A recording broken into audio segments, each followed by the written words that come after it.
श्री ज्ञानेश्वरी अध्याय पहिला. श्री गणेशाय नमः. ओम नमोजी आद्या वेद प्रतिपाद्या जय जय स्वय संवेद्या आत्मरूपा देवा तुची गणेशू सकलार्थमती प्रकाशू म्हणे निवृत्तीदासू अवधारी जोजी. श्री गणेशाला वंदन करून, श्री ज्ञानेश्वरांना वंदन करून, श्री सद्गुरूंना वंदन करून श्री ज्ञानेश्वरीच्या पहिल्या अध्यायाचे विवरण आता आपण या ठिकाणी करणार आहोत. भगवंतांनी अर्थातच श्रीकृष्ण परमात्म्याने त्या कुरुक्षेत्रावर अर्जुनाला जो बोध दिला तिला भगवद्गीता म्हणून आपण सगळेजण जाणतोच. आणि त्याच भगवद्गीतेला अधिक अलंकारांनी सुशोभित करून प्रत्येक सामान्य जनाला आनंद वाटेल, प्रत्येक सामान्य मनुष्याला समजेल, रुचेल, पचेल अशा साध्या सोप्या शब्दांमध्ये, अशा सुंदर आणि मनमोहक दाखल्यांच्या सहित श्री ज्ञानेश्वरांनी त्याच गीतेला मराठीमध्ये, प्राकृत मराठीमध्ये भाषांतर केलं. या ज्ञानेश्वरीच्या सुरुवातीला श्री गणेशाची स्तुती आलेली आहे, जी आता आपण ऐकली. त्यासोबत त्या गणेशाचं स्तवन आलेलं आहे. त्यानंतर श्री शारदा मातेला त्या ठिकाणी वंदन केलेलं आहे. श्री गुरूंची स्तुती आहे. त्यानंतर व्यासांची स्तुती आहे. त्यानंतर गीतेचा महिमा वर्णन केलेला आहे. आणि मग मुख्य अध्यायाला त्या ठिकाणी श्री ज्ञानेश्वरांनी सुरुवात केलेली आहे. तरी पुत्र स्नेहे मोहितू धृतराष्ट्र असे पुसतू म्हणे संजया सांगे मातू कुरुक्षेत्रीची. जे धर्मालय म्हणजे तेथ पांडव आणि माझे गेले असती व्याजे झुंजाचेनी. तरी तीही येतुला अवसरी काय की जत असे येर येरी. ते झडकरी कथन करी मज प्रती. धृतराष्ट्र संजयाला म्हणाले की हे संजया, तुझ्या दिव्य दृष्टीने बघ आणि मला सांग की माझे पुत्र आणि पांडव ज्या धर्मयुद्धासाठी कुरुक्षेत्रावर गेलेले आहेत त्या कुरुक्षेत्रावर काय घडत आहे. आता या ठिकाणी पहिल्याच ओळीमध्ये धृतराष्ट्राने माझे पुत्र आणि पांडव असा भेद त्या ठिकाणी निर्माण केलेला आहे. खरं तर हा भेद आहे ना, हा भेदच मुळात या सगळ्या कुरुक्षेत्राला, या सगळ्या युद्धाला कारणीभूत आहे. त्या धृतराष्ट्राने जर अहंकाराने प्रेरित होऊन, स्वार्थाने प्रेरित होऊन जर माझं केलं नसतं आणि सगळे समान मानले असते, हे सगळं भगवंताचं आहे, भगवंताने निर्माण केलेलं आहे हे समजून तो राहिला असता आणि न्यायोचित भूमिका जर त्याने घेतली असती तर हा प्रसंग ओढवला नसता. त्या पांडवांनी फक्त 5 गावे त्यांना मागितली होती, पण सोयीच्या टोकावर मावेल इतकी जमीन मी तुम्हाला देणार नाही असं तो दुर्योधन त्या पांडवांना म्हणाला. आणि तिथून हा सगळा प्रसंग उभा राहिला. म्हणून हा जो अहंकार आहे, हा अहंकार मनुष्याच्या लयाला कारणीभूत ठरतो. मी फार मोठा आहे, मी फार शहाणा आहे, माझे कोणावाचून काही अडत नाही किंवा माझ्याशिवाय कोणाचं काही होत नाही, मला कोणाची गरज नाही असे म्हणून मनुष्य स्वतःच्या अहंकाराने भारी भरतो आणि मग त्या स्वतःच्या अधोगतीला कारणीभूत होतो. आता या आजच्या काळामध्ये मनुष्य स्वतःसाठी दुःख निर्माण करतो, मनुष्य स्वतःसाठी मान अपेक्षितो आणि जेथे मान मनुष्य अपेक्षा करतो तेथे नेमका त्याचा अपमान घडवून येतो. परंतु जेथे तो मानाची अपेक्षा करत नाही तेथे मात्र त्याला मान निश्चितपणे मिळतो. म्हणून आपण सर्वप्रथम अहंकार त्यागण्याचा, स्वार्थ त्यागण्याचा प्रयत्न केला पाहिजे. तिये वेळी तो संजय बोले म्हणे पांडव सैन्य उचलले जैसे महाप्रळयी पसरले कृतांत मुख. तैसे ते घनदाट उठावले एक वाट जैसे उसळले कालकुट धरी कवण. ना तरी वडवा नलू सांदुकला प्रलय वाते पोखला सागर शोषुणी उधवला अंबरासी. तैसे दळ दुर्धर नाणाव्यूही परिकर अवगमले भयासुर तिये काळी. ते देखलिया दुर्योधने अभेरिले कवणे माने जैसे न गणिजे पंचानने गजघटाते.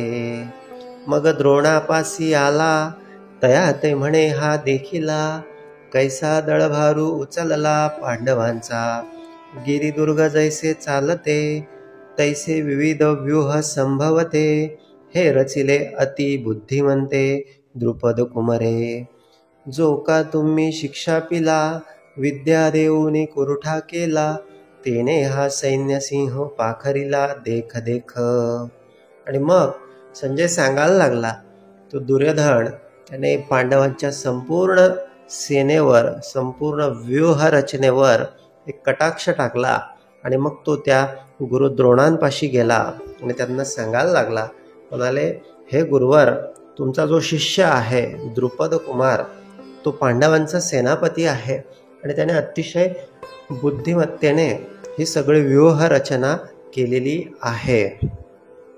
आणि काही असाधारण, जे शस्त्रास्त्री प्रवीण, जे क्षात्रधर्मी निपुण वीर आहाती, जे बळे प्रौढी पुरुषे, भीमार्जुना सारिखे, ते सांगेन कौतुके प्रसंगेची. एथ युयुधान सुभटू, आला असे विराटू, महारथी श्रेष्ठू द्रुपदू वीर. आणि मग त्या ठिकाणी तो दुर्योधन त्या द्रोणांना सांगायला लागला की भीम अर्जुनासारखे विराट असे महारथी असे त्याचे पुत्र द्रुपद, युयुधान यासारखे बरेचसे योद्धे या ठिकाणी शस्त्रसज्ज होऊन उभे आहेत.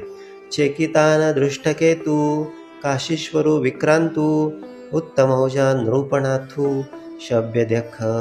हा कुंती भोजू पाहे, एथ युधामन्यू आला आहे, आणि पुरुजितादी राय हे सकळ देखे. आणि मग अशा प्रकारे पांडवांच्या सेनेमधील या सगळ्या योद्ध्यांची नावं त्या ठिकाणी दुर्योधनाने घेतलेली आहे. हा सुभद्रा हृदय नंदनू, जो अपर नवा अर्जुनू, तो अभिमन्यू म्हणे दुर्योधनू देखे द्रोणा. आणि काही द्रौपदी कुमर, हे सकळ ही महारथी वीर, मितीने निजे परी अपार मिनले असती. अशा प्रकारे पांडवांच्या सेनेतील सगळ्या योद्ध्यांची नावे सांगितल्यानंतर दुर्योधनाने त्याच्या सेनेमध्ये काय काय आणि कोण कोण आहे हे गुरु द्रोणांना सांगायला सुरुवात केली. आता आमुच्या दळी नायक, जे रूढ वीर सैनिक, ते प्रसंगे ऐक सांगिजती. उद्देश्य एक दोन्ही, जाई जती बोलोनी, तुम्ही आदी करुनी मुख्य जे जे. हा विष्णू गंगा नंदनू, जो प्रताप तेजस्वी भानू, रिपुगंज पंचाननू कर्णवीरू. या एकेकाचेनी मनोव्याप्यारे, हे विश्व होय संहरे, हा कृपाचार्य न पुरे एकलाची. एथ विकर्ण वीरू आहे, हा अश्वत्थामा पैल पाहे, याचा अडदरू सदा वाहे कृतांतू मनी. समितिंजयो सोमदत्ती, ऐसे आणि कही बहुत आहाती, जयाची या बळामिती धाताही नेने. अशा प्रकारे दुर्योधनाने त्या गुरु द्रोणांना त्यांच्या सेनेमध्ये असलेल्या महायोद्ध्यांची नावे सांगितली. तो म्हणाला की आपल्याकडे हा भीष्म गंगानंदन आहे की जो परम तेजस्वी परम प्रतापी आहे. रिपू गज पंचाननू, अत्यंत वीर अत्यंत शूर असा कर्ण आहे आणि ज्या एकेकाच्या सामर्थ्यानं या संपूर्ण विश्वाचा संहार होईल असे सगळे योद्धे आपल्याकडे आहेत. त्यामध्ये कृपाचार्य एक आहे, अश्वत्थामा आहे, विकर्ण आहे, सोमदत्ताचा पुत्र आहे. आणि अशा प्रकारे अत्यंत अभिमानाने त्या दुर्योधनाने आपल्या सगळ्या योद्ध्यांचं वर्णन केलं. जे शस्त्रविद्या पारंगत, मंत्रावतार मूर्त, हो का जे अस्त्र जात येथुनी रूढ. हे अप्रतिमल्ल जगी, पुरता प्रतापू अंगी, परी सर्व प्राणे मजची लागी आराईले असती. पतिव्रतेचे हृदय जैसे, पती वाचुनी न स्पर्शे, मी सर्वस्व या तैसे सुभटांसी. आमुची या काजाचे निपाडे, देखती आपुले जीवित थोकडे, ऐसे निरवधी चोकडे स्वामी भक्त. झुंजती कुळकणी जाणती, कळे कीर्ती सिजिती, हे बहु असो क्षात्रनीती येथोनिया. ऐसे सर्वा परी पुरते, वीरदळी आमुते, आता काय गणूया ते अपार हे. आणि मग त्या ठिकाणी त्या दुर्योधनाने त्या गुरुद्रोणांना सांगितलं, म्हणाले ज्याप्रमाणे पतिव्रतेचे हृदय हे पती वाचून राहत नाही, इतर ठिकाणी ते अजिबात जात नाही, त्याप्रमाणे हे सगळे योद्धे फक्त माझ्या आणि माझ्याचसाठी आमुची या काजाचे निपाडे, देखती आपुले जीवित थोकडे, आपला जीव सुद्धा द्यायला हे सगळे तयार आहेत. वरी क्षत्रिया माझी श्रेष्ठू, जो जग जेठी जगी सुभटू, तया दळवईपणाचा पाटू विश्वासी पै. आता याचे निबळे गवसले, हे दुर्ग जैसे पन्नासिले, येणे पाडे थेकुले लोकत्रय. आधीच समुद्र पाही, तेथ दुवाळपण कवना नाही, मग वडवा नळू तैसे याही विरजा कैसा. ना तरी प्रलय वन्ही महावातू, या दोघा जैसा सांगा तू, तैसा हा गंगा सुतू सेनापती. आता येणेसी कवण भिडे, हे पांडव सैन्य खीर थोडे, वरची लेणी पाडे दिसत असे, वरी भीमसेन बेथू, तो जाहला असे सेनानाथू, ऐसे बोलोनी हे मातू सांडिली तेने. मग तो सांगायला लागला, म्हणाले 50 दुर्गांच्या 50 किल्ल्यांच्या बरोबर ज्याचे सामर्थ्य आहे, असे भीष्म पितामह आमच्या बाजूने आहेत. त्याचं सामर्थ्य समुद्रा एवढं आहे. नुसतं समुद्र नाही तर खवळलेला समुद्र ज्याप्रमाणे असतो त्याप्रमाणे हा गंगासूत आहे आणि तो आमचा सेनापती आहे. आणि त्याच्या या सामर्थ्यापुढे पांडव सेना अत्यंत कीर थोडे, म्हणजे अत्यंत क्षुद्र आहे, अशा अभिमानाने आणि अत्यंत गर्वाने त्या दुर्योधनाने गुरुद्रोणांना सांगितलं. मग पुनरपी काय बोले, सकळ सैनिका ते म्हणितले, आता दळभार आपुलाले सरसे करा. जयाजिया अक्षोहिणी, तेने तिया आरणी, वर्गन कवन कवनी महारथिया. तेने तिया आवरीजे, भीष्मातळी राहिजे, द्रोणा ते म्हणे पाहिजे तुम्ही सकळ. हाची एकू रक्षावा, मी तैसा हा देखावा, येणे दळभारू आघवा साचू आमुचा. आणि अशा या सामर्थ्यशाली, अशा या सिंहाचं, अशा या सेनापतीचं तुम्हा आम्हाला सगळ्यांना मिळून वेगवेगळ्या व्यूहांच्या द्वाराजवळ थांबून रक्षण करायचं आहे. कारण हा एकमेव मनुष्य असा आहे की जो या संपूर्ण पांडवांचा नाश करू शकतो. या राजाची या बोला, सेनापती संतोषला, मग तेने केला सिंहनादू. तो गाजत असे अद्भुतू, दोन्ही सैन्य आतू, प्रतिध्वनी न समातू उपजत असे. तयाची तुलगा सवे, वीरवृत्ती छेनी थावे, दिव्य शंख भीष्मदेवे आस्फुरिला. ते दोन्ही नाद मिनले, तेथ त्रैलोक्य बधिरभूत झाले, जैसे आकाश का पडिले तुटोनिया. घडघडीत अंबर, उचंबळत सागर, शोभले चराचर कापत असे. तेने महाघोष गजरे, दुमदुमविताती गिरिकंदरे, तव दळा माझी रणतुरे आस्फुरिली. मग त्या भीष्मांनी आपला सिंहाचा नाद केला, अर्थातच त्यांच्या शंखाचा त्यांनी नाद केला आणि त्याचा ध्वनी एवढा तीव्र होता, एवढा प्रचंड होता की दोन्ही सेना त्या ठिकाणी हादरून गेली. त्रैलोक्य बधीरभूत झाले, उचंबळला सागर आणि चराचर कापायला लागलं. उदंड सैंग वाजते, आणि मग त्यानंतर सगळीकडे वाद्यांचा गडगडाट झाला, सगळे युद्धवाद्य वाजायला लागली. भयानके खाखाते, महाप्रळयो जेथे झाकणासी, भेरी निशाण मांदळ, शंख काहळा भोंगळ, आणि भयासूर रणकल्लोळ सुभटांचे. आवेशे भुजात राहाटीती, विसणैले हाका देती, जेत महामद भद्र जाती आवरतीना, तेत भेंडांची कवण मातू, काचया केर फिटतू, जेने रचकला कृतांतू अंगणे घे. एका उभयाची प्राण गेले, सांगांचे दात बैसले, बिरुदांचे दादुले हिवताती. ऐसा अद्भुत तूर बंबाळू, ऐकोणी ब्रह्मा व्याकुळू, देव म्हणती प्रणय काळू, ओढवला आजी. या सगळ्या वाद्यांच्या कोलाहलाने सगळीकडे एकच हाहाकार माजला. जे होते त्यांचा जीव जाण्याची वेळ आली. कच्च्या हृदयाचे जे होते, चांगले चांगले होते, त्यांचे दात बसले. आणि जे शूर असण्याचं बिरुद मिरवत होते त्यांना थंडी भरायला लागली. एवढा सगळा हा अद्भुत सगळा युद्ध साहित्याचा नाद होता. आणि हे सगळं बघून सगळे स्वर्गातले देवी देवता सुद्धा अत्यंत व्याकुळ झाले. ऐसी स्वर्गी मातू, देखोणी तो आकांतू, तव पांडव दळा आतू, वर्तले काय. आणि मग इकडे पांडव दळामध्ये काय झालं?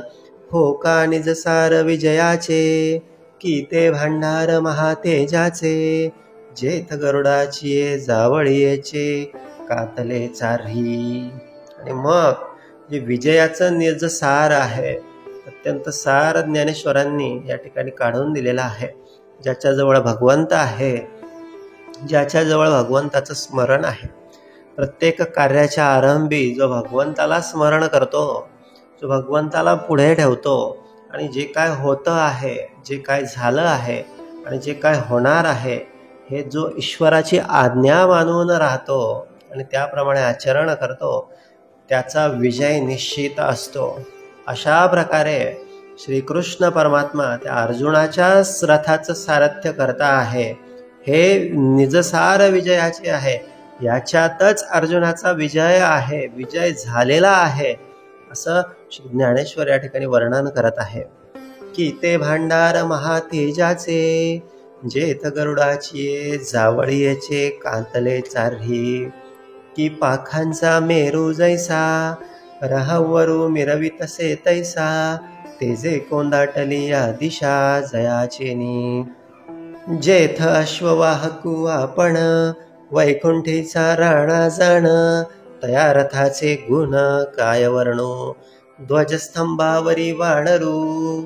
आणि जो वैकुंठीचा राणा आहे तोच अर्जुनाचा सारथी आहे. आणि त्या अर्जुनाच्या रथावर ध्वजस्तंभावर वानरू म्हणजे तो हनुमंत साक्षात जो शंकर आहे तो विराजमान आहे. देखा नवलतया प्रभूचे, अद्भुत प्रेम भक्तांचे, जे सारथ्य पण पार्थाचे करीतू असे.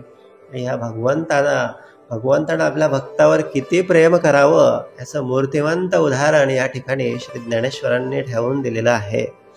म्हणाले देखा नवलतया प्रभूचे, अद्भुत प्रेम भक्तांचे. आपल्या भक्ताचा तो सारथी झाला. म्हणजे भक्तासाठी हलकी भूमिका त्याने स्वीकारली, भक्तासाठी दास्यत्व स्वीकारलं. सारथी म्हणजे दास आपण म्हणत असतो. त्यावेळेस राजांचा तो दास असायचा, एक चाकर असायचा. पण त्या भगवंताने आपल्या त्या भक्ताच्या प्रेमापोटी, त्या भक्तांचं रक्षण करण्यासाठी तो त्याच्या पुढे झाला. आणि आपला जो भक्त होता, पायिकू पाठीसी घातला, आपण पुढा राहिला, तेने पांचजन्य अस्फरिला अवलीळाची. आणि तो पुढे होऊन मग त्याने त्याचा पांचजन्य नावाचा शंख त्याला स्फुरण दिला. म्हणजे तो त्याचा शंखनाद केला. परी तो महाघोषू थोर, गरजत असे गह्युर, जैसा उदयला लोपी दिन करू नक्षत्राते, तैसे तूर बंबाळू भवते, कौरवदळी गाजत होते, ते हार पोणी नेनो केऊते गेले तेथे, तैसाची देखे ये रे, निनादे अति गहिरे, देवदत्त धनुर्धरे आस्फुरिला. त्या धनुर्धराने अर्जुनाने देवदत्त नावाचा त्याचा शंख आस्फुरिला. ते दोन्ही शब्द अचाट, मिनले एकवट, तेथ ब्रह्मकटाह शतकुट हो पाहत असे. आणि मग भीमाने देखील त्याचा शंखाचा नाद केला. तव भीमसेनू विसणैला, जैसा महाकाळू खवळला, तेने पौंड्र स्फुरिला महाशंकू. आणि त्याचा पौंड्र नावाचा शंख महाशंकू अस्फुरला. तो महाप्रलय जलधरू, जैसा घडघडीला गहिरू, तव अनंत विजय युधिष्ठिरू अस्फुरित असे. मग युधिष्ठिराने देखील अनंत विजय नावाचा शंख त्याचा स्फुरला. नकुळे सुघोषू, सहदेवे मणे पुष्पकू, जेने नादे अंतकू, गजबजला ठाके. आणि मग नकुलाने आणि सहदेवाने सुद्धा त्याचा शंखनाद केला. तेथ भूपती होते अनेक, द्रुपद द्रौपदे आदिक, हा काशीपती देख महाबाहू. तेथ अर्जुनाचा सुतू, सात्यकी अपराजितू, दृष्टद्युम्न नृपनाथू शिखंडी हना. विराटादी नृपवर, जे सैनिक मुख्य वीर, तीही नाना शंख निरंतर आस्फुरिले. मग यानंतर त्या युद्धभूमीवर इतर जे सगळे वीर होते त्या प्रत्येकाने आपापल्या शंखाचा शंखनाद केला. तेने महाघोष निर्घाते, शेषकुर्म अवचिते, गजबजोणे भूभाराते सांडू पाहती. तेथ तिन्ही लोक दंडळीत, मेरू मंदार आंदोळीत, समुद्र जळ उसळत कैलासवरी. पृथ्वी तळ उलथो पाहे, आकाश असे आसुडत, तेथ सडा होत नक्षत्रांचा. सृष्टी गेली रे गेली, देवा मोकळवादी जाहली, ऐसी एक टाळी पिटिली सत्यलोकी. देहाची दीन थोकला, जैसा प्रळय मांडला, तैसा हाहाकारू उठिला तिही लोकी. ते देखोनी आदि पुरुष, विस्मितू, म्हणे झणे झणे होय पा अंतू, मग लोपिला अद्भुतू संभ्रमुतो. म्हणून विश्व सावरले, एरवी युगात होते ओढवले, जय महाशंका स्फुरले कृष्णादिकी. तो घोष तरी उपसंहरला, परिपडिसाद होता राहिला, तेने दळभार विध्वंसीला कौरवांचा. जैसा गजघटा आतू, सिंहलीला विदारितू, तैसे हृदयात भेदितू कौरवांची या. आणि मग हे सगळे पांडव गोटातील या सगळ्या वीरांचा सगळा शंखनाद पाहून सगळी सृष्टी हादरून गेली. देव सुद्धा चिंतेत पडले आणि कौरव मात्र त्यांचं हृदय थरथराय करायला लागलं. तो गाजत जव ऐकती, तव उभेची ही घालिती, एकमेका ते म्हणती सावध रे सावध. तेथ बळे प्रौढी पुरते, जे महारथी वीर होते, तीही पुनरपी दळाते आवरिले. मग प्रत्येकानं आपापल्या दळाला सावधान केलं आणि त्या ठिकाणी सुसज्ज केलं. मग सरसेपणे उठाविले, दून वटोनी उचलले, तया दंडी क्षोभले लोकत्रय. तेथ बाणवरी धनुर्धर, वर्षताती निरंतर, जैसे प्रळयात जलधर अनिवारका. ते देखलिया अर्जुने, संतोष घेऊन म्हणे, मग संभ्रमे दिठीसेने घालितसे. तव संग्रामी सज्ज जाहले, सकळ कौरव देखिले, मग लीला धनुष्य उचलिले पंडुकुमरे. आणि मग हे सगळं बघून, हे सगळं पांडव गोटातील सगळ्या गर्जना ऐकून त्या अर्जुनालाही त्या ठिकाणी संतोष वाटला. आणि जो अत्यंत प्रखर धनुर्धर आहे आणि ज्याच्या धनुष्यातून प्रचंड बाणांचा वर्षाव होतो, असा तो अर्जुन त्या ठिकाणी सज्ज झाला आणि त्याने आपलं धनुष्य उचललं आणि तो त्या श्रीकृष्णांना म्हणाला. ते वेळी अर्जुन म्हणत असे, देवा आता झड करुई रथ पेलावा, नेऊनी मध्ये घालावा दोही दळा. जव मी नावेक हे सकळ वीर सैनिक, न्याहाळीन अशेख झुंजते जे. येथ आले असती आगवे, परिकवणे सीम्या झुंजावे, हे रणी लागे पहावे म्हणवनिया, बहुत करुणी कौरव, हे आतुर तू स्वभाव, वाटी वावी न हाव, बांधिती झुंजी, झुंजाची आवडी धरिती, परिसंग्रामी धीर नव्हती, हे सांगोनी राया प्रती काय संजयो म्हणे. आणि मग तो अर्जुन त्या श्रीकृष्णांना म्हणाला की हे समर्था, हे भगवंता, माझा रथ या दोन्ही सैन्यांच्या मधोमध घेऊन चलावा, जेणेकरून या दोन्ही सैन्याचं आकलन मला करता येईल आणि कोणाशी मला युद्ध करायचं आहे हे बघता येईल, आणि या कौरवांच्या बाजूनं लढण्यासाठी कौरवांची प्रीती ज्यांना आहे त्यांना मला बघता येईल, असे अर्जुन म्हणाला. ऐका अर्जुन इतुके बोलिला, तव श्रीकृष्णे रथु पेलिला, दोही सैन्या माझी केला उभा तेने, जेथ भीष्म दोनादिक, जवळिकेची सन्मुख, पृथ्वीपती आनिक बहुत आहाती. आणि मग त्या श्रीकृष्णांनी त्या अर्जुनाचा रथ त्या दोन्ही सैन्याच्या मधोमध नेला, आणि मात्र त्या ठिकाणी त्या अर्जुनाला सगळे भीष्म, द्रोण आणि इतर सगळे जे त्याचे जवळचे होते ते सगळे समोर दिसायला लागले. तेथ स्थिर करुणी रथू, अर्जुन असे पाहतू, तो दळभार समस्तू संभ्रमेसी, मग देवा म्हणे देख देख, हे गोत्र गुरु अशेख, तव कृष्णामणी नावेक विस्मो झाला. आणि हे त्यांना सगळ्यांना पाहता बरोबर अर्जुन म्हणायला लागला की देवा बघ, हे म्हणाले हे सगळे माझे गोत्र आहेत आणि गुरु आहेत, सगळे नातेवाईक आहेत आणि माझे गुरु आहेत.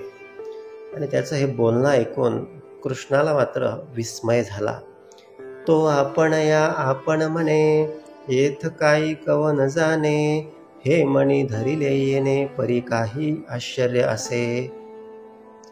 ऐसी पुढील से घेतू, तो सहजे जाणे हृदयस्तू, परी उगा असे निवांतू तयवेळी. मग त्या श्रीकृष्णांनी ओळखलं, त्यांना आश्चर्य वाटलं की या युद्धाच्या प्रसंगी हा अर्जुन या ठिकाणी या सगळ्या मोहमायेच्या गोष्टी का करत आहे. परंतु हे त्यांनी जाणलं, परंतु ते शांत राहिले. तव तेथ पार्थू सकळ, पितृपुतामह केवळ, गुरुबंधू मातुळ देखता जाहला. आणि मग त्या अर्जुनाने पुन्हा एकदा त्या सैन्यामध्ये असलेल्या सगळ्या गुरुजनांना, बंधुजनांना, सगळ्या मातुळांना म्हणजे सगळ्या नातेवाईकांना त्याने बघितलं. त्याने बघितलं की या ठिकाणी आपले सगळे मित्र आहेत, आपले सगळे कुमारजन आहेत, पुत्र आहेत, हे सकळ असती आले तया माझी, सगळे सासरे आहेत, आणखी काही सखे सोयरे आहेत, कुमारपौत्र धनुर्धर देखिले तेथ, जया उपकार होते केले, का आपदी जे रक्षिले, हे असो वडील धाकुले आदी करुणी. ज्यांनी आपल्यावर प्रचंड उपकार केलेले आहेत, ज्यांनी संकटामध्ये आपल्याला रक्षण केलेलं आहे, असे सगळेजण या ठिकाणी त्याला समोर उभे राहिलेले दिसले. ऐसे गोत्रची दोही दळी, उदित झाले असे कळी, हे अर्जुने तिये वेळी अवलोकिले, तेथ मणी गजबज जाहली. आणि जे व्हायचं नाही तेच झालं. त्याच्या मनामध्ये गजबज झाली, म्हणजे सगळी कालवा कालव व्हायला लागली आणि आपैसी कृपा आली. सगळी माया त्याच्या मनामध्ये, मायेने त्याला सगळं घेरलं. तेने अपमाने निघाली वीर वृत्ती. आणि त्याच्यातलं सगळं वीर वृत्ती, सगळं शौर्य सगळं निघून गेलं. जिया उत्तम कुळीची होती, आणि गुण लावण्य आथी, तिया आणखी ते न साहती सुतेजपणे. नविये आवडीचे न भरे, कामुकणी जवणिता विसरे, मग पाडे विना अनुसरे, भ्रमला जैसा की तपोबुळे वृद्धी, पातलिया भ्रंशे बुद्धी, मग तया विरक्ता सिद्धी आठवेना. तैसे अर्जुना तेथ जाहले, असते पुरुषत्व गेले, जे अंतःकरण दिधले कारुण्यासी. देखा मंत्रज्ञ बरळू जाया, मग तेथ का जैसा संचारू होय, तैसा तो धनुर्धर माया मोहे आकळिला. म्हणूनी असता धीरू गेला, हृदयात द्रव आला, जैसा चंद्रकळी शिवतला सोमकांतू. तयापरी पार्थू अतिस्नेही मोहतू, मग सखेद असे बोलतू श्री अच्युतेसी. तो म्हणे अवधारी देवा, म्या पाहिला हा मेळावा, तव गोत्रवर्गू आघवा देखिला येथ. हे भगवंता, इथे तर सगळं माझं गोत्रच आहे. हे संग्रामी अति उद्धत, जाहले असती कीर समस्त, पण आपण पेया उचित केवी होय. हे सगळे या लोभाच्या स्वार्थासाठी, युद्ध करण्यासाठी या ठिकाणी आलेले आहेत. पण त्यांच्यासारखंच आपण करणं हे कितपत उचित आहे. येणे नावेची नेनो काही, मज आपण पे सर्वथा नाही, मन बुद्धी ठाई स्थिर नव्हे. देहे देह कापत, तोंड असे कोरडे होत, विकळता उपजत गात्रांसी. सर्वांगा कांटाळा आला, अतिसंतापू उणपला, तेथे बेंबळ हातू गेला गांडीवाचा. तेन धरिताची निष्ठले, परिनेनोची हातोनी पडिले, ऐसे हृदय असे व्यापिले मोह येणे. अर्जुनाचा देह कापायला लागला, त्याचं तोंड कोरडं व्हायला लागलं, त्याचा सर्वांगाला कंप सुटायला लागला आणि त्याच्या हातातील ते गांडीव धनुष्य गळून पडलं. जे वज्रापासून कठीण, दुर्धर अति दारुण, तयाहून असाधारण तेच देह नवल. जेने संग्रामी हरू जिंतीला, त्या अर्जुनानं संग्रामामध्ये, युद्धामध्ये त्या प्रत्यक्ष त्या शंकराला सुद्धा जिंकलेलं होतं. निवात कवचाचा ठाव फेडिला, तो अर्जुन मोहे कवळिला क्षणा माझी. आणि तो हा परमप्रतापी अर्जुन एका क्षणात मोहाने त्याला ग्रासून टाकलं. जैसा भ्रमर भेदी कोडे, एखादा भ्रमर असतो, भुंगा असतो, तो कठीणातल्या कठीण लाकडाला पोखरून टाकतो. भल तैसे काष्ट कोरडे, कितीही कोरडं काष्ट असू द्या, कितीही कोरडं लाकूड असू द्या, त्याला तो भेदून टाकतो. परी कळिके माझी सापडे कोवळीये. परंतु मोहामध्ये अडकून त्या कळीमध्ये तो फसून जातो आणि संध्याकाळ झाली तरी ते त्या कळीतच बसलेला राहतो आणि ती कळीच्या पाकळ्या मिटल्या जातात आणि तेथेच तो गुदमरून मरून जातो. मग अशीच अवस्था त्या अर्जुनाची झालेली आहे. तेथ उत्तीर्ण होईल प्राणे, परी ते कमळ दळ चिरू नेने, तैसे कठीण कोवळेपणे स्नेह देखा. हे आदिपुरुषाची माया, ब्रह्मया ही न येची आया, म्हणूनी भुलविला ऐके राया संजयो म्हणे. या मायेमध्ये तो अर्जुन भुलला असं संजय त्या ठिकाणी धृतराष्ट्राला सांगत आहे. अवधारी मग तो अर्जुनू, देखोनी सकळ स्वजनू, विसरला अभिमानू संग्रामीचा. आपण क्षत्रिय आहोत आणि आपला युद्ध करणे हा धर्म आहे, हा आपला स्वधर्म सुद्धा, हा आपला अभिमान सुद्धा तो अर्जुन त्या ठिकाणी विसरला. कैसी नेनो सदयता, उपणली तेथे चित्ता, मग म्हणे कृष्णा आता नसिजे येथ. जे व्हायला नको, युद्धामध्ये दया अंतःकरणाकडे भरून उपयोग नाही, परंतु अर्जुनाच्या नेमकं तेच झालं. माझे अतिशय मन व्याकुळ, होतसे वाचा बरळ, हे वधावे हे सकळ येणे नावे. हे सगळं या कौरवांना, या सगळ्या आप्तेष्टांचा वध आपल्याला करायचा आहे हे बघून तो अतिशय व्याकुळ झाला आणि तो काहीतरीच बरळायला लागला. या कौरवा जरी वधावे, तरी युधिष्ठिरादिका काण वधावे, हे येर येर आघवे गोत्र जामुचे. मनोनी जळो हे झुंज, प्रत्यया येन मज, येणे काय काज महापापे. देवा बहुता परी पाहता, येथ ओखटे होईल झुंजता, वर काही चुकविता लाभू आथी. म्हणाले या कौरवांना वधणे म्हणजे आपल्या स्वतःच्या भावांना वधण्यासारखं आहे, युधिष्ठिराचा वध करण्यासारखा आहे. आणि हे सगळं करून प्रचंड पाप, प्रचंड अपकीर्ती या ठिकाणी मला प्राप्त होणार आहे असे मला वाटत आहे आणि हे चुकवण्यामध्येच मला या ठिकाणी लाभ दिसत आहे असं तो त्या श्रीकृष्णांनाच सांगू लागला. तया विजय वृत्ती काही मज सर्वथा काज नाही, येथ राज्य तरी काही हे पाहुनिया. त्यांना ते राज्य पाहिजे म्हणून त्या लोभापायी ते सगळं हे करत आहे, परंतु मला या राज्याचा लोभ नाही. म्हणून हे परमपिता, हे श्रीकृष्ण, हे सख्या, मला या युद्धामध्ये अजिबात रस वाटत नाही. या सकळा ते वधावे मग जे भोग भोगावे, ते जळोत आघवे पार्थू म्हणे. यांचा सगळ्यांचा नाश करून प्रचंड भोग, मला पापाचे भोग भोगावे लागतील, ते सगळं मला नको आहे. तेने सुखे विन होईल ते भलते ही साहिजेल, वरी जीवित हे वेचिजेल याचे लागी. आणि हे न करता देखील मी सुखी राहू शकतोस. या सगळ्या युद्धाची, या राज्याची मला काही गरज नाही. परियासी घातू की जे मग आपण राज्य भोगीजे, हे स्वप्नेही मन माझे करू न शके. यांचा घात करून राज्य भोगायचं याची मी स्वप्नात देखील कल्पना करू शकत नाही. तरी आम्ही का जन्मावे कवणा लागी जियावे, जे वडिलांच्या चिंतावे विरुद्ध म्हणे. पुत्रा ते इच्छी कुळ तयाचे काही हेची फळ, जे निर्दाळी जे केवळ गोत्र आपुले. हे मणीची केवी धरिजे आपण वज्राचे या बोलिजे, वरी घडे तरी की जे भले या.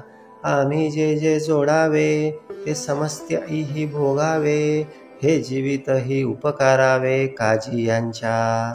तर आम्ही जे जे काय सगळं करणार होतो, जे जे काय राज्य आम्हाला हवं होतं, जे जे काय सुख आम्ही भोगणार होतो, ते सगळं यांच्यासाठीच होतं आणि यांचाच निर्दळन करायचं, ह्याच गोत्रजांचा नाश करायचा, हे काही आम्हाला न पटण्यासारखं आहे. आम्ही दिगंतीचे भूपाळ विभांडूनी सकळ, मग संतोष विजे कुळ आपुले जे. तेची हे समस्त परी कैसे कर्म विपरीत, जे जाहले असती उद्यत झुजावया. अंतोरिया कुमरे सांडोनिया भंडारे, शस्त्राग्री जिव्हारे आरोपुणी.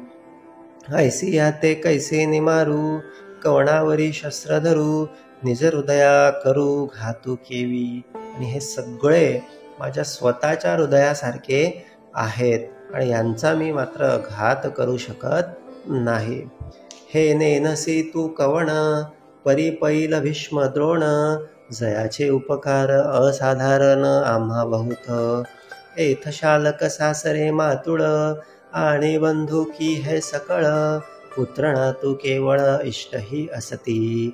अवधारी अति जवळिकेचे हे सकळ ही सोयरे आमुचे, म्हणून दोष आथी वाचे बोलताची.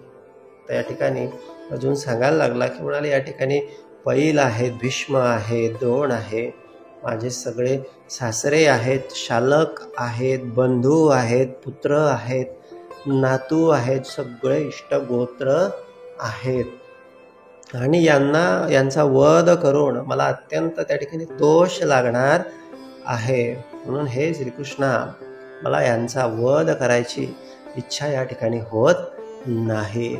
आत्ताच्या काळामध्ये हे जे सगळे आहेत, जे मनुष्याला आपले वाटतात, आपले जवळचे वाटतात, नातेवाईक वाटतात, हे सगळे आज सुद्धा आहेत.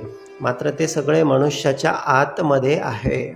आज मनुष्याचा देह म्हणजे कुरुक्षेत्र आहे आणि 5 पांडव म्हणजे आपले सगळे ज्ञानेंद्रिय आहेत आणि कौरव मात्र आत लपून बसलेले आहेत आणि ते क्षणक्षणाला मनुष्याला समोर दिसत असतात.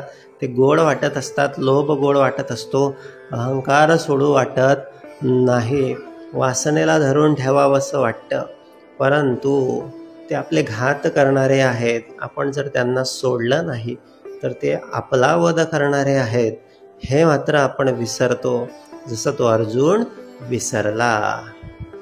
हे वरी भलते करीतू आताची येथे मारितू, परी आपण मने घातू न चिंतावा. आता यांनी मला जरी मारलं तरी मला काही हरकत नाही, परंतु मी यांना मारणार नाही, असं तो अर्जुन बोलायला लागला. त्रैलोकीचे अनकळित जरी राज्य होईल प्राप्त, तरी हे अनुचित नाचरे मी. आणि त्रैलोक्याचं जरी मला राज्य देऊन टाकलं आणि यांचा सगळ्यांचा वध करायला सांगितला तरी मी ते करणार नाही. जरी आजी येत ऐसे की जे, तरी कवनाच्या मनी उरीजे, सांगे मुख केवी पाहिजे तुझे कृष्णा. आणि हे असं जर मी केलं तर मात्र कायमचा मी अपकीर्तीला प्राप्त होईल आणि कोणालाही तोंड दाखवायला आम्हाला जागा उरणार नाही. जरी वधू करुणी गोत्रजांचा, तरी वसवटा होऊनी दोषांचा, मज जोडीलासी तू हातीचा दुरी होसी. कुळहरणी पातके तिये अंगी जडती अशेखे, तये वेळी तू कवणे के देखावासी. जैसा उद्याना माझी अनळू, संचरला देखोनी प्रबळू, मग क्षणभरी कोकिळू स्थिर नव्हे. सकर्दम सरोवरू अवलोकोनी चकोरू, न सेवी तू अभेरू करुणी निघे. तया परी तू देवा मज झकोन एसी मावा, जरी पुण्याचा बोलावा नाशिजेल. ह्या सगळा वध केल्यानंतर माझ्याकडे जे दोष उभा राहील त्या पापानं माझ्यापासून सगळं जे जे चांगलं आहे, जे जे सत्वगुणाचं आहे तो भगवंत तू सुद्धा माझ्यापासून दूर जाशील.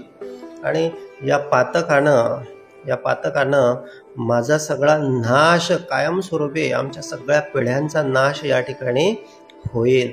ज्याप्रमाणे एखाद्या उद्यानामध्ये अग्नी लागला आणि त्या अग्नीला पाहून त्या ठिकाणी एकही पक्षी राहत नाही, त्याप्रमाणे हे भगवंता मला या ठिकाणी राहूसं वाटत नाही. ज्याप्रमाणे तो चकोर पक्षी सकर्दम सरोवर म्हणजे ज्या चिखलाने सगळं माखलेलं, चिखलाने सगळं भरलेलं सरोवर पार करून निघून जातो, त्याप्रमाणे हे भगवंता मला माझ्या पुण्याचा नाश करायचा नाही. म्हणून मी हे न करी, ये संग्रामी शस्त्र न धरी, हे खिडाळ बहुती परी दिसत असे. तू जशी अंतराय होईल, मग सांगे आमुचे काय उरील, तेने दुःखे हिये फुटेल तुझवीन कृष्णा. म्हणून कौरव हे वधी जाती, मग आम्ही भोग भोगी जाती, हे असो आता अवघडती अर्जुन म्हणे.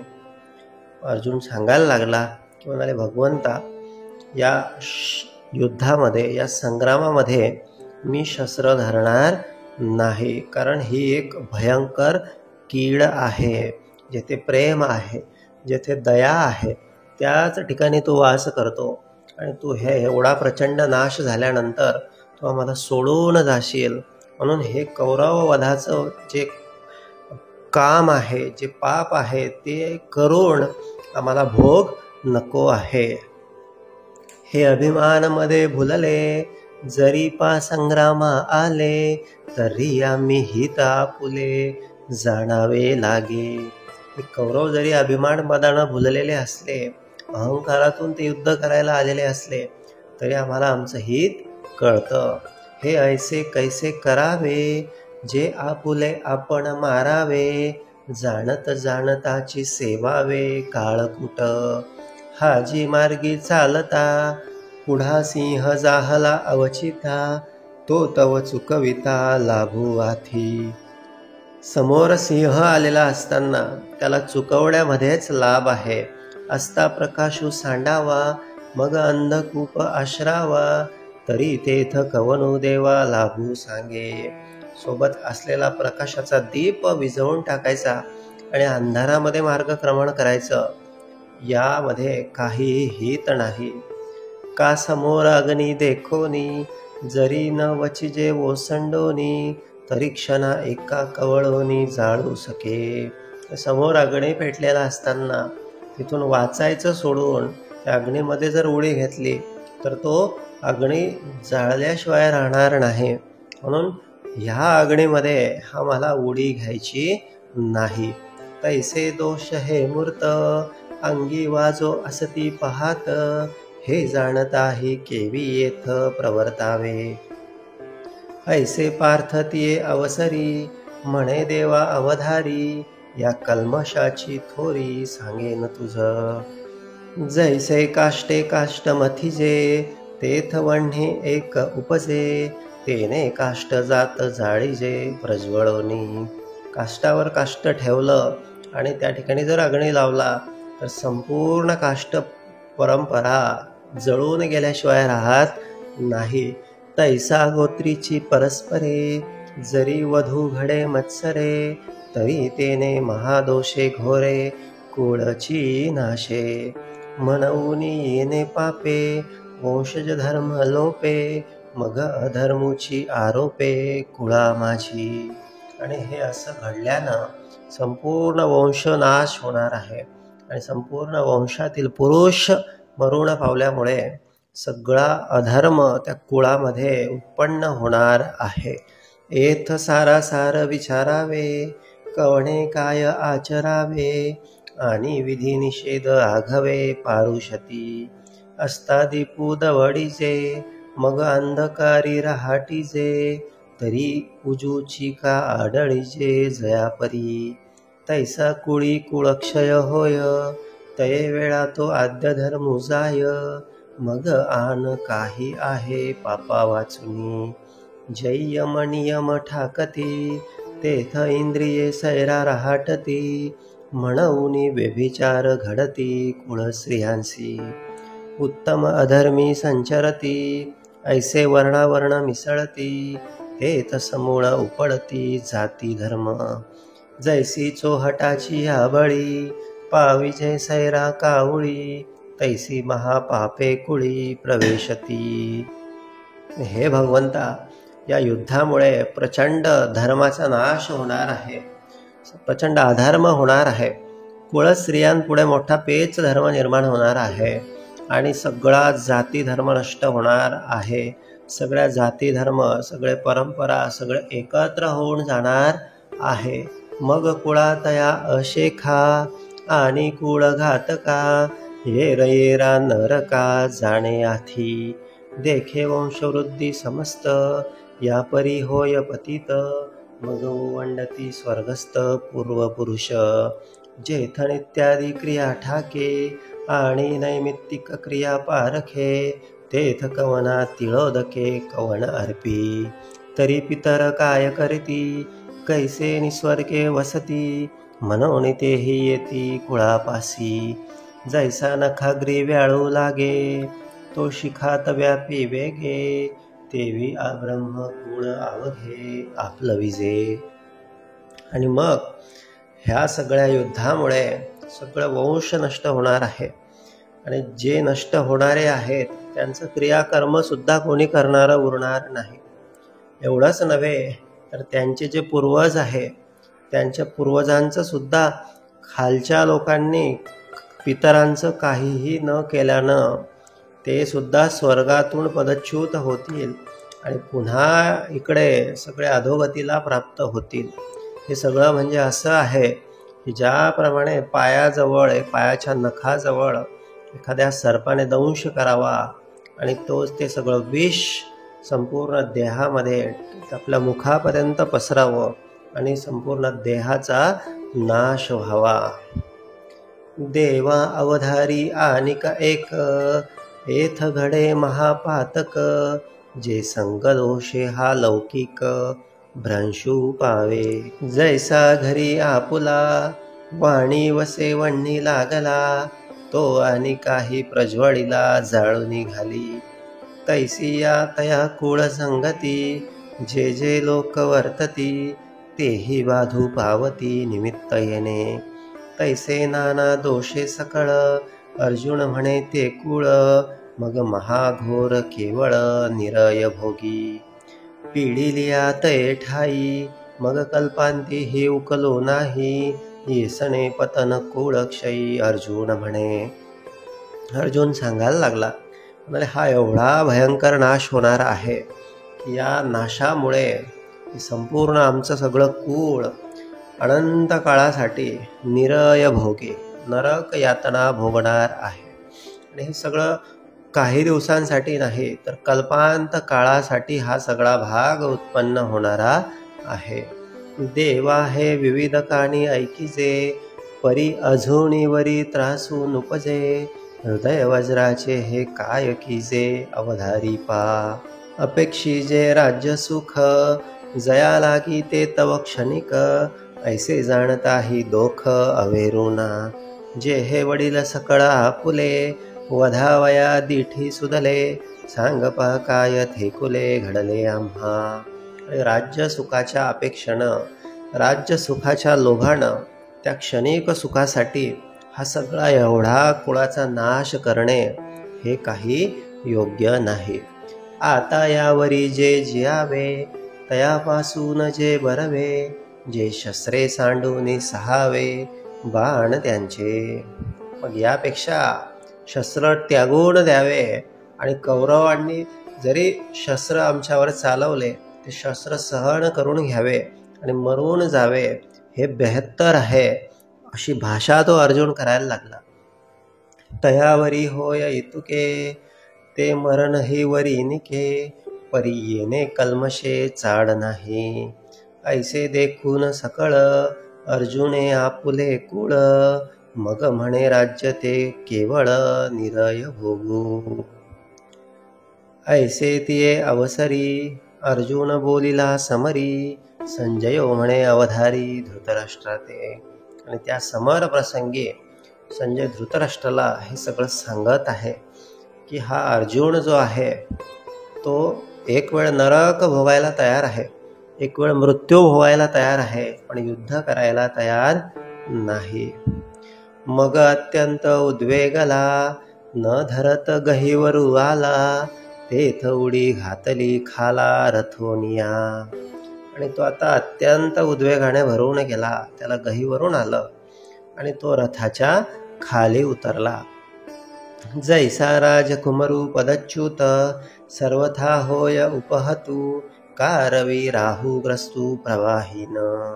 आणि ज्याप्रमाणे एखादा राजकुमार आपल्या पदावरून ज्याला पदच्युत केलेला आहे तसं केल्यानंतर ज्याप्रमाणे तो शक्तिहीन होऊन जातो, त्याच्याकडे कसलाही अधिकार उरत नाही, तशी अवस्था त्या अर्जुनाची झालेली आहे. आणि मग हा अर्जुन त्या रवीला जसं राहूने ग्रासलेलं असतं, जसं ग्रहण लागलेलं असतं, आणि ते ग्रहण लागल्यानंतर तो जसा तेजोहीन दिसतो, प्रभाहीन दिसतो, तसा तो अर्जुन दिसायला लागला. नातरी महासिद्धी संभ्रमे, जिंतला तापसू भ्रमे, मगा कळोनी कामे दीनू कीजे. तैसा तो धनुर्धरू, अत्यंत दुःखे जर्जरू, दिसे जेथ रहवरू त्यजिला तेने. आणि मग त्या धनुर्धरानं अत्यंत निष्प्रभ होऊन, अत्यंत हीन दीन होऊन त्याने आपला गांडीव धनुष्य सुद्धा खाली ठेवलं. मग धनुष्यबाण सांडिले, न धरत अश्रुपात आले, ऐसे ऐके राया वर्तले, संजयो म्हणे. संजय सांगायला लागला, आता अर्जुन अश्रुपात करीत आहे. आता यावरी तो वैकुंठनाथ, देखोनी सखे दपार्थू, कवणे परी परमार्थू निरोपिल. ते सविस्तर पुढारी आता, अतिस कौतुक ऐकता, ज्ञानदेव म्हणे आता निवृत्ती दासू. आणि आता पुढच्या अध्यायामध्ये भगवान श्रीकृष्ण त्या अर्जुनाला त्याच्या या संभ्रम अवस्थेमधून, या अत्यंत त्या ठिकाणी दुःशितपणामधून, या भ्रमामधून त्याला बाहेर काढणार आहेत. बाहेर काढण्यासाठी अत्यंत मोलाचा उपदेश देणार आहेत. हा उपदेश तुम्हा आम्हाला आमच्या आयुष्यामध्ये देखील प्रचंड कामात येणारा आहे. आमच्या आयुष्यातल्या प्रत्येक संकटाचं, प्रत्येक त्या ठिकाणी समस्येचं निवारण करणारा हा सगळा उपदेश आहे. हे परम तत्वज्ञान आहे, हे सगळं आत्मज्ञान आहे. आणि हे आपण निश्चितपणे पुढील अध्यायामध्ये श्रवण केलं पाहिजे. इति श्री ज्ञानदेव वीरचिताया भावार्थ दीपिकाया प्रथमोध्याय. श्री गणेशाय नमः.